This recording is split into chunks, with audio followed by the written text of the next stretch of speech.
Rockwell blade. I got a few of them, so about time I start using them up.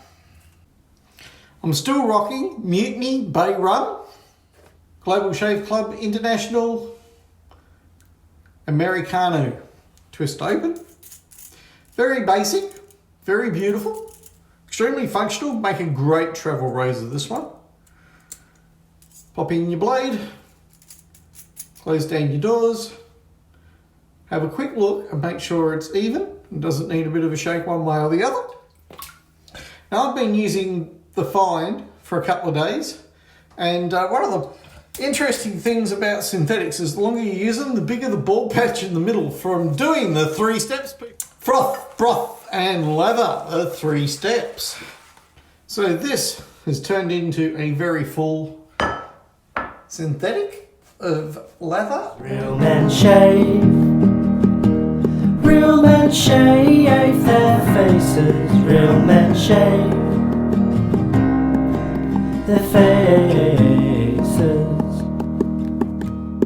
So another story I heard, and the Australian government denies it, is the French accused us of stealing from them a Russian suitcase bomb, nuke.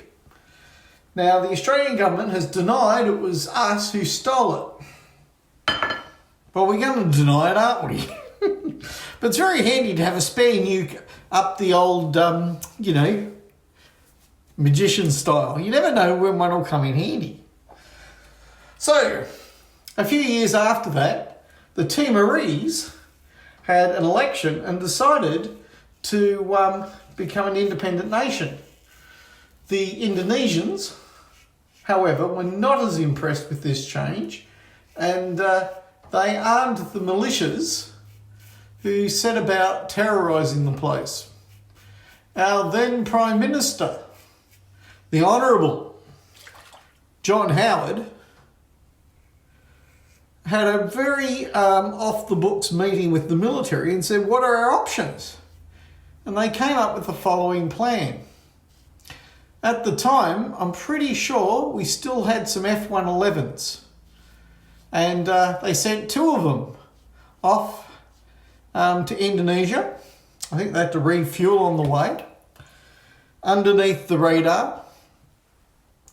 And over Jakarta, they popped up on radar.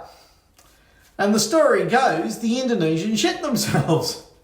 Here's their system basically instantly ID'd the threat. And by the time they'd scrambled the necessary reply, the Australian F-111s had nicked off, and with the refuelling in flight, landed in Darwin successfully. Now, you ask yourself, why would the Indonesians be at all concerned over a couple of jets, popping up, even enemy jets, popping up over Jakarta? If rumour had it, and if you didn't have it, you could spread it, but if rumour had it that you had a nuke, that's all you need to take out a city. Right? So immediately after this event that didn't occur, this event did not occur, even if someone's talked to the pilot, that pilot could not confirm that they were at all involved. But rumour has it this event took place. And the only reason the Indonesians would be at all concerned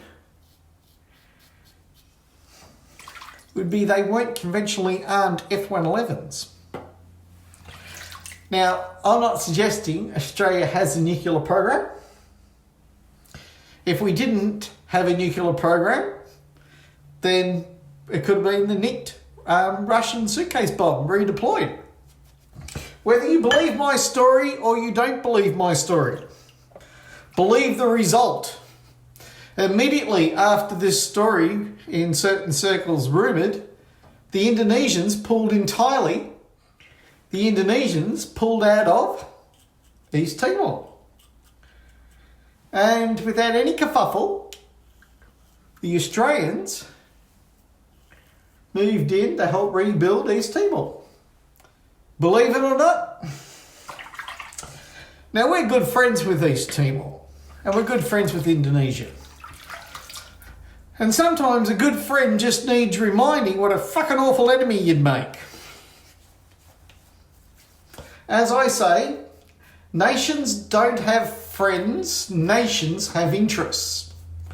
So, you know, people, for reasons, go, my country's the best, your country's the worst. No one has a choice how their country got to be there.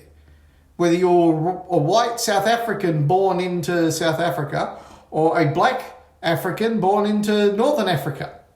Whether you migrated south, whether you came across the sea, whether your parents had any religious convictions that caused them to seek out a new land or go back to an old one. But when a group in a nation get together, they only consider their combined interest. An example of XYZ is the United States when the Civil War took place. Brother against brother, father against son. Robert E. Lee was a Northern general until he was enlisted to lead the Confederate South. Lincoln, having been told what would cause the South to succeed, caused exactly that thing to take place at Fort Sumner. You know, why? Did they hate each other? No. At the beginning, it was a case of a Mexican standoff. And people don't think bad things are going to happen at a Mexican standoff, but a lot of Mexicans wind up dead at Mexican standoffs. So it's a game that the rules are not always in your favour. That was a good shave. Now, for those of you that think I'm a conspiracy theorist, you're right. And the reason I'm a conspiracy theorist is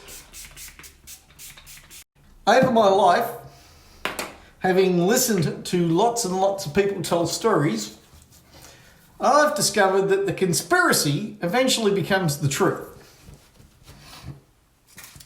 A lot of people say you don't know the truth about JFK. And I go, well, Congress itself left an open finding that said they had found collusion, which means more than two people colluded in the outcome of the murder of a president.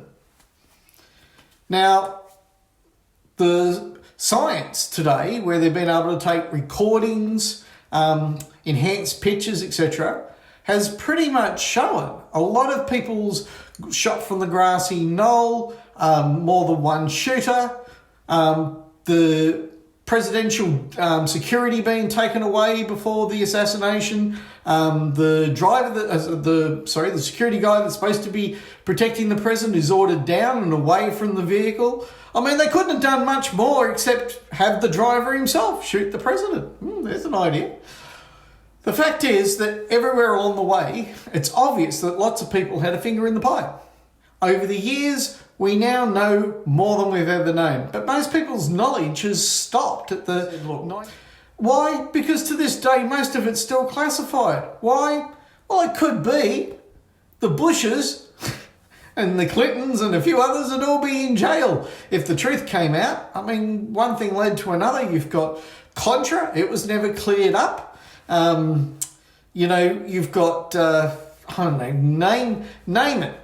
You know, how did ISIS go from being a nobody to capturing a US military base with all their arms?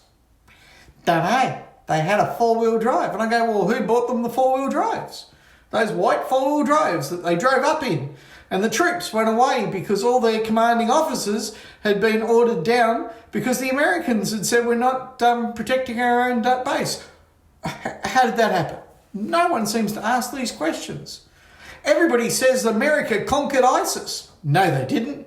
The Russians conquered ISIS. As soon as Russia started shooting up the rat run of pipeline trucks with oil into Turkey and the illegal sale of the stolen oil, that was the end of ISIS. After their money ran out from the oil trade, they were on borrowed time.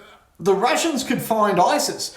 America couldn't find ISIS with 2 fucking hands, a flashlight and a flaming loud wazoo. You're going to go, well, how's that possible? You know, and I go, well, how about the people they trained as the anti-insurgency? It cost about $1 billion. You put 13 insurgents over the border and they all immediately defected to ISIS. An accident? Or was that the plan? Look, there's so much in this world that's bent, I don't know if there's any solution. Well, sure as hell, if you're waiting for someone to go, Epstein's going to turn it all over and there's going to be 1,000 indictments and all the rest of it, all I'm going to say is good luck. It will probably take out about half of the American government, Democrat and Republican. And there's one sure thing about politicians and the trough, they will cover each other's arse and look the other way as long as they can keep their nose firmly in it.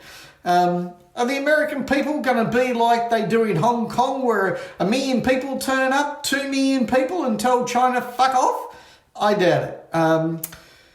They've got you bluffed. They got you by the balls and they squeeze on a regular basis. It doesn't matter who you vote for. All that happens is you have a different cold hand cupping your nuts. I'm Steve the Daily Shaver. Crazy as always, enjoying me shave. I'm just going to finish up with, again, the bay rum splash that he made. Can I say this stuff must have an awesome amount of menthol in it? Because, wow, it goes on cold and in about 5 minutes, my face will be able to melt ice. I'm Steve the Daily Shaver wishing you more crazy shaves. By the way, really enjoyed this razor today. It is it's mild, but it gets so close, so quick, so easy. I love this razor. My pleeps, my beeps, and my stray sheep. Goodbye. Bearded man, you think that you're so cool, but your face looks like a small marsupial.